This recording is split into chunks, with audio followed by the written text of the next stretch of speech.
So good afternoon সবাইকে। এই মুহূর্তে আছি আমার অ্যানাদার ভীষণ ভালো আমার স্টুডেন্টকে নিয়ে, শতরূপাদি। তো এই মুহূর্তে শতরূপাদিকে নিয়ে আছি। খুব ভয়, খুব চ্যালেঞ্জিং বিষয় আর কি গাড়ি বিষয়টা। তো সেইখান থেকে টোটালি পা তুলে এখন গাড়ি চালাচ্ছে, সেই স্টেপে আমরা এখন রান করছি। খুব সুন্দরভাবে করছে এবং দিদির একটা মনোভাব ছিল আমি পা তুলে কী করে গাড়ি চালাবো, পা উঠে গেলে আমার কি করে গাড়ি চালানো হবে।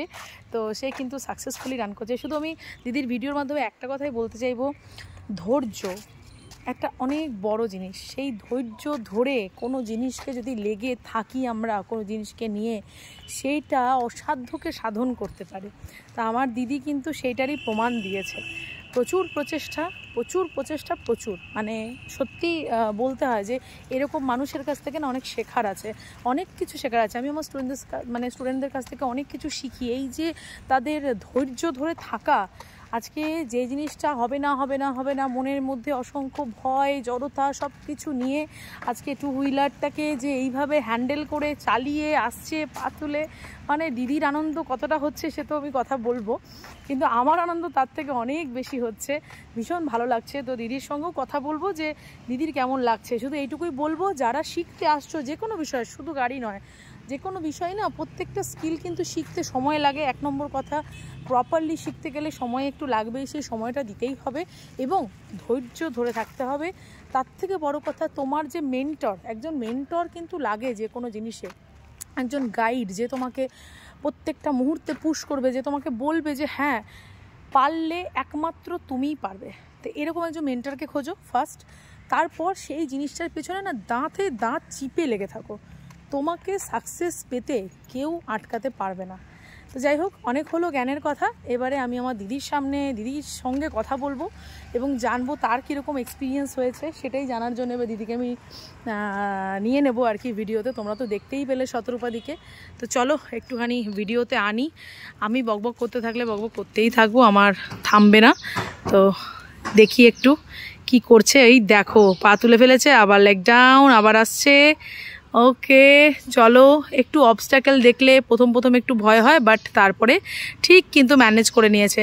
আজকেরই কেমন এক্সপিরিয়েন্স ছিল এবং আজকেই ক্লাসের শেষে কেমন তার এক্সপিরিয়েন্স হয়েছে সেইটাই একটু জানতে চাইবো। মুখে হাসিটা দেখো বলে দিচ্ছে সব কিছু। ও সেরা। মাঝখানে দাঁড়াবে না, আগে বাম্পারটা ক্রস করো, সাইডে দাঁড়ালে দাঁড় করাতাম। চলো একদম কোনায় আসবে, সাইডে। হ্যাঁ আসো, সাইডে চাপাও আসো। ওকে এসো। ব্যাস থামো, চাবি অফ করো, চাবি অফ। এবার বলো কেমন লাগছে, এক্সপিরিয়েন্সটা কেমন হলো? বলতে পারছি না, বোঝাতে পারছো না? হ্যাঁ কিরকম লাগছে? তুমি মনে আছে আমাকে একটা প্রশ্ন করেছিলে যে পাটা তুলে পড়ে যাবো না?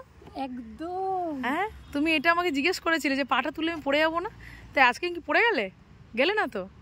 আজকে পাটা তোলার পর মানে পা ঝুলিয়ে যেতে যেরকম লাগে, পাটা তুলে আমার মনে হচ্ছে আমি রাজা, হ্যাঁ রানী।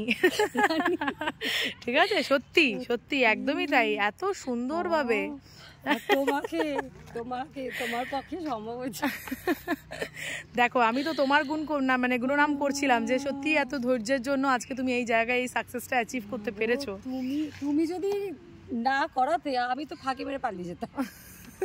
লাস্টের দিকে মনে হতো কি যত না করা যায় তত থাক, সব ঝামেলা নিয়ে লাভ নেই। কিন্তু আমি একটা জিনিস দেখেছি, তুমি যে বলে না আমার ডিকশনারিতে না বলে কিছু নেই, এটা একদম সত্যি কথা। একদম সত্যি কথা। কেমন আনন্দটা হচ্ছে বলো? ওরে বাপরে, তুলতে পারবো দুটো, কংগ্রাচুলেশন। দুটো পা তুলতে পারবো আমি ভাবিনি। একদমই তাই, দুটো পা তুলে খুব সুন্দরভাবে চালাতে পারবে। ঠিক আছে, তার জন্যই তো এত কষ্ট করা, তার জন্যই এতবার আসা। ছেলেটা যে কি খুশি হবে। একদম ভিডিওটা করে দিয়েছি, দেখাবে। ভিডিওটা দেখলেই একদম বুঝতে পারবে, তুমি নিজেও দেখতে পাবে যে কিরকম কতটা ইমপ্রুভমেন্ট তুমি করেছো, কিভাবে জিনিসটা হলো। এবং এটা বুঝতে পারলে যে পাটা তুলে খুব স্মুথলি যাচ্ছে, কোনো নড়াচড়া কিছু নেই, আরাম লাগছে এতদিন। হ্যাঁ এবার আসবে সেই জিনিসটা। অনেক রিল্যাক্স, তাই না? ভালো লাগছে তো? রিল্যাক্স লাগছে খুব। হ্যাঁ হয়ে গেছে, ডান। যেটার উদ্দেশ্যে আজকে এসেছিলাম সেই উদ্দেশ্য আজকে আমরা সাকসেসফুল করতে পেরেছি। একদম, এটা টার্গেট নিয়ে এসেছিলাম যে আজকে আমি তোমার দুটো পা তোলাবো যেভাবেই হোক। তার জন্য যদি তোমাকে দুটো অবধি আটকে রাখতে হতো আমি আজকে আটকে রাখতাম, সিরিয়াসলি বলছি। আমিও মোটামুটি প্রিপারেশন নিয়ে এসছো যে হ্যাঁ মানে যুদ্ধে যাচ্ছি আমরা না, যে না এই তো ছাড়বে না।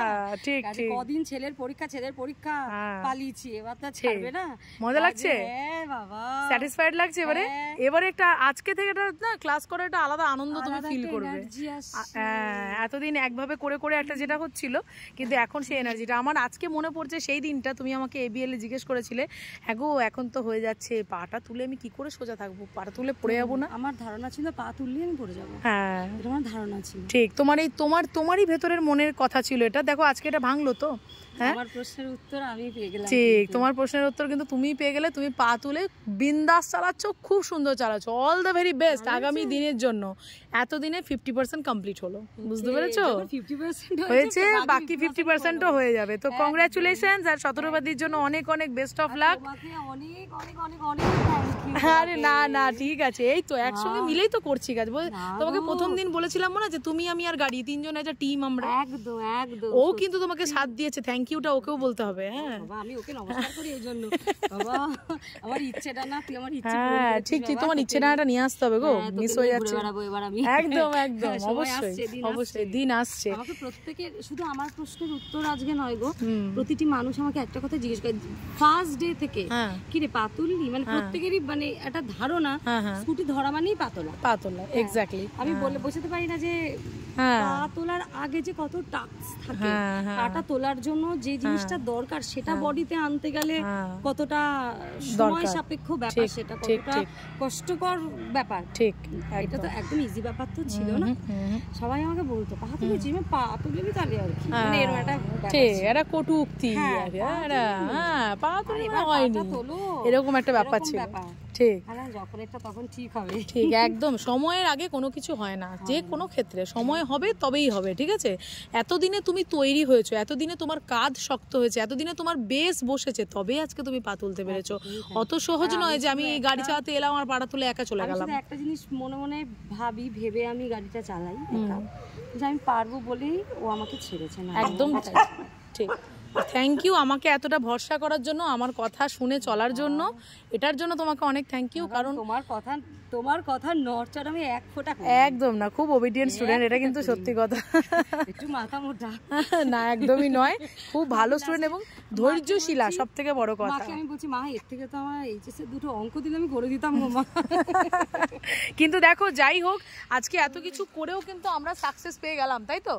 সাকসেসের পথে কিন্তু আমরা চলে এসেছি। আমরা যে জায়গায় এত কষ্ট করে, এখন বাজে দুপুর 1টা এবং ভাদ্র মাসের যে পচা গরম, সেই গরমটাকে নিয়ে সহ্য করে সকাল থেকে সংসার সামলে কোনো কিছু করতে গেলে স্যাক্রিফাইস কিন্তু করতে হবে। যে কোনো কাজ তোমাকে অ্যাডজাস্ট করতে হবে, তোমাকে আরও তাড়াতাড়ি নিজেকে, এমন নয় যে আমি যেরকম চলছিলাম আমি আরামে চলছি আর সব কিছু হয়ে যাবে, হবে না। সেই জায়গা থেকে কমফোর্ট জোন থেকে বাইরে বেরোতে হবে। রোদ আছে, গরম আছে, যাবো না, এইসব করলে তো চলবে না। সেই জায়গা থেকে বেরিয়ে আসলে, আমরা সবেতেই করেছি, আমার স্টুডেন্টরা করে এবং আমার স্টুডেন্টরা সত্যিই করে বলে আমি ভীষণ থ্যাঙ্কফুল যে এরা নিজেদেরকে সেই জায়গায় পৌঁছাতে পেরেছে।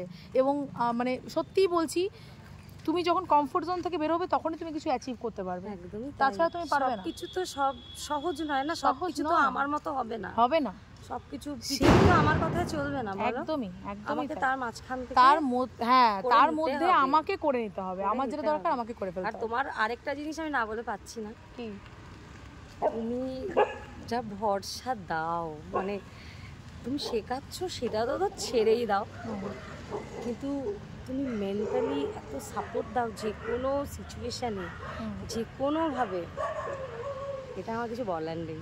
Thank you. আমি কিছুই করি না, শুধু এইটুকু করি যেটা আমি মনে করি সেটাই আমি হয়তো বলি, এর বাইরে কিছু করি না। তুমি যেটা বলো অনেক সময় হয় কি, ওটা বলার লোকই থাকে না, হয়তো সবাই আমরা এখন ব্যস্ত, তাই না? এবার এই ব্যাপারটা তুমি যতটা জানো, তুমি যতটা বুঝিয়ে বলতে পারবে, আমি তো অন্য কাউকে সেটা পাবো না। কাজে তুমি যেটা বলো না, ওটা মাথায় রাখার চেষ্টা করি। থ্যাংক তো ম্যাক্সিমামটা পড়ে উঠতে পারি না, কিন্তু চেষ্টা করি। Thank you so much. এটা আমার কাছে খুব প্লেজারফুল একটা কমেন্ট, খুব খুশি হলাম, ভালো লাগলো যে চলো আমার কিছু কথা শুনে তোমার ভালো লেগেছে, কিছু কথা সাপোর্ট মনে হয়েছে। ভীষণ সাপোর্ট, সত্যি মেন্টাল সাপোর্ট তুমি খুব দাও। Thank you. আরে ওইটুকুই তো আছে বলো, আমরা মানুষকে ফিজিক্যালি না পারি, আমরা ফাইন্যান্সিয়ালি না পারি, মেন্টালি তো সাপোর্ট করতে পারি। আমরা প্রত্যেকটা মানুষই কিন্তু আমরা পারি, এটা করতে চাইলেই পারি, ঠিক আছে?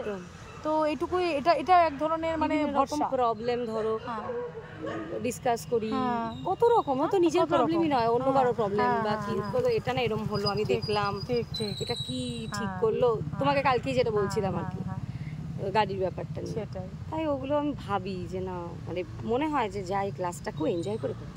একদম, আমরা ক্লাসে বোর হই না, আমরা এনজয় করি, খুব আনন্দ করি, আনন্দ করতে করতে ক্লাস করি, এবং এটাই আমার কাছে সেরা পাওনা। ব্যাস, আমার ক্লাস করে পাটা তুলে ফেললাম, এটা অনেক বড় ব্যাপার। তো শতরূপাদিকে তোমাকে অনেক অনেক কংগ্রাচুলেশন, বেস্ট অফ লাক আগামী দিনের জন্য। অনেক ভালোভাবে তুমি শিখবে, এবং বললাম না, যখন এখান থেকে বেরোবে সেই স্যাটিসফ্যাকশন নিয়ে যখন আমি বার করবো, নিশ্চিন্তভাবে তুমি তারপর চালাবে। হ্যাঁ, বাকি যে আগামী যে রাইডিংসগুলো আছে সেগুলো আমরা নিয়ে আসবো। ভিডিও অনেক লম্বা হয়ে যাচ্ছে, আর বেশি লম্বা করা যাবে না। এখন বিদায় নেবো, সবাইকে টাটা বাই বাই করে দাও। সবাই খুব ভালো থাকো, সুস্থ থাকো, আর সামনে পুজো, খুব ভালো করে পুজো কাটাও। শতরূপার দিকে দেখো, পুজোর পর যারা আপকামিং স্টুডেন্ট আসছো তারা ওয়েট করে আছে, পুজোর পর ক্লাস শুরু হবে। হ্যাঁ, খুব তাড়াতাড়ি শুরু হবে। আরেকটা ভিডিওর মাধ্যমে কথা বলি, সবাই ফোন করলে যদি আমি ধরতে না পারি প্লিজ রাগ করো না, হোয়াটসঅ্যাপ করো, হোয়াটসঅ্যাপ করে তারপরে আমরা কথা বলে আসবো। আর কানেক্ট করতে চাইলে 8927422275 এই নাম্বারে যোগাযোগ করবে, কি তাই তো? হ্যাঁ, করবে না যোগাযোগ, কি হবে, কাজ হবে? অবশ্যই, দ্বিতীয় নেই কিছু, আমি আর কোনো অপশনই দেব না। আচ্ছা, থ্যাংক ইউ সো মাচ। তো চলো, আমাকে চলতে শিখিয়েছো, আর কিছু মানে এটাই, মানে কি বলবো, এই না সেরকম কিছু না। আমি শুধু আমি নিজেকে তৈরি করি, নিজেকে ডেভেলপ করি প্রতিদিন। এখনও যখন রাইড করি, এখনও শিখি যে কোথায় ভুল, কোথায় কি, কেন শিখি, কারণ আমাকে আমার স্টুডেন্টদেরকে সেগুলো দিতে হবে, কারণ তারাও সেফভাবে রাইড করবে। কারণ এখন রাইড করার অবস্থা এত খারাপ, মানুষে গাড়ি চালায় কিন্তু নিয়মকানুন কেউ কিচ্ছু ফলো করে না ঠিকভাবে। গাড়ি মানে কি বলবো, একটা কথাই বলবো, গাড়ি রাইডিং নিয়ে শিক্ষিত হতে হবে, বাস এইটুকু কথাই বলবো। তো শিক্ষিত করার চেষ্টা করি। এখান থেকে বেরোনো গ্র্যাজুয়েট যারা আমার স্টুডেন্টরা, তারা সত্যি সেইভাবে রাইড করে, তারা সাকসেসফুলি রাইড করে। ও আমাকে যখন মোটামুটি গাড়ি চালানো শিখিয়েছে, তার মানে জেনে রাখো বিশেষ সবাই পারবে। আমি তো গাড়ি টাচ করতেই ভয় পেয়েছি, স্ট্যান্ড অবস্থায় ভাবতাম বাবা ছোবো না যদি পড়ে যায়। বাবু, এই কমেন্টটা যে কতজন করলো, এরকম ভীতি ছিল। কিন্তু যাই হোক, আমাকে যখন মোটামুটি ও করিয়েছে, সবাই নিশ্চিন্ত। ব্যাস, ঠিক আছে, শুনে নিয়েছো শতরূপাদির কথা, যে দিদি যখন পেরেছে তোমরাও পারবে, আর সত্যি তোমরাও পারবে। যারা ভাবছো, যারা ভয় পাচ্ছো, ভয় পেও না, একদমই আরামসে পারবে, এইটুকু কথা দিতে পারি। ব্যাস, চলো এখানেই শেষ করি ভিডিওটা। ততক্ষণের জন্য সবাইকে টাটা বাই বাই করে দিয়ে, দিদিকেও টাটা করে এখানেই ভিডিও এন্ড করলাম। ভালো লাগলে অবশ্যই লাইক, শেয়ার এবং সাবস্ক্রাইব করবে। টাটা।